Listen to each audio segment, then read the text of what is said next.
Salaried class employees have a lot of complaints about the taxes they end up paying every year. And their take home salary or in hand salary is low. Do you have the same complaint? We are back with a new Nuskha in this episode of Finance Kings.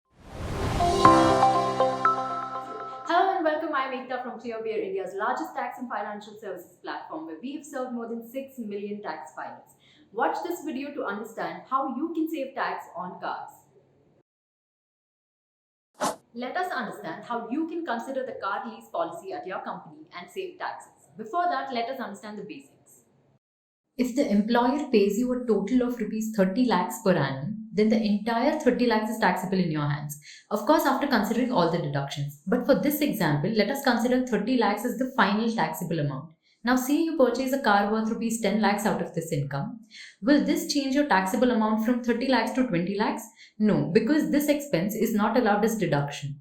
But Snoopy, our tax nerd, wants to save tax by hook or by crook. So she figures a way out. She asks her employer to pay her only 20 lakhs and pay the rest 10 lakhs for her car directly, thinking she will have to pay tax on only rupees 20 lakhs.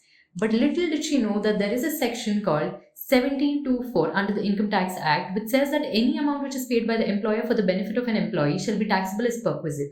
So both 20 lakhs and 10 lakhs will be taxable for you. So the entire 30 lakhs is taxable in your hands. But in a few cases like cars, you can save taxes through this route.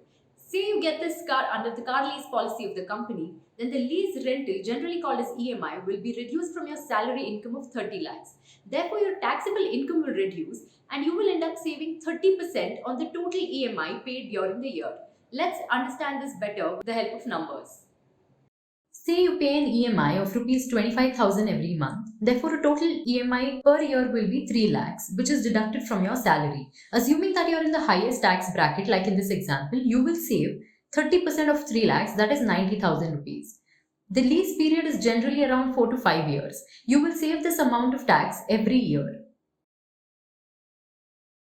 Let's look at a few other scenarios and their tax impact. If the car is owned by you or your employer, that is your company, then all the amount which is reimbursed or spent by your employee on fuel or the maintenance or driver salary is tax exempt, but there are certain conditions that you will need to fulfill.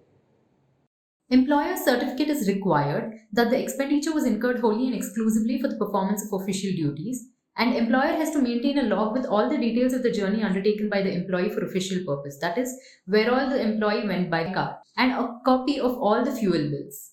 However, if the car is used entirely for personal commute or travel, then the entire amount of fuel, car maintenance and driver salary paid by the employer will be fully taxable. You may have a question, what if I use it for both office and personal purpose?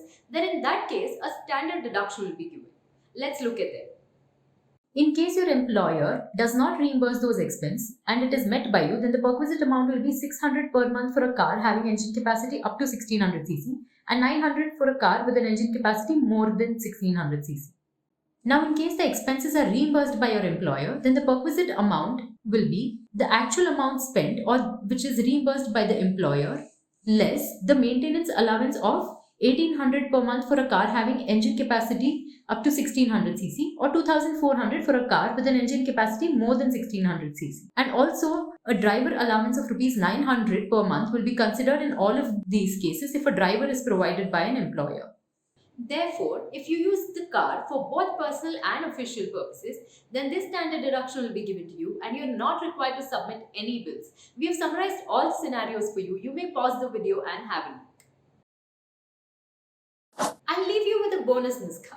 This is a tax benefit available to all, whether salaried employees, business owners or any other person. But this is available only on electric vehicles, not petrol powered, not hybrid, but only electric vehicles. If you take a loan for purchase of any electric vehicle before 31st March 2023, then you can claim a deduction of up to rupees 1,50,000 on the interest amount. I hope you enjoyed this fun explanation. Please hit like if you did. And if you have more questions related to this, you can refer to the article linked in the description box below or leave us a comment. We'll get back to you shortly. Please do like, share and subscribe to our channel and stay tuned for more such informative videos. Thank you and bye-bye.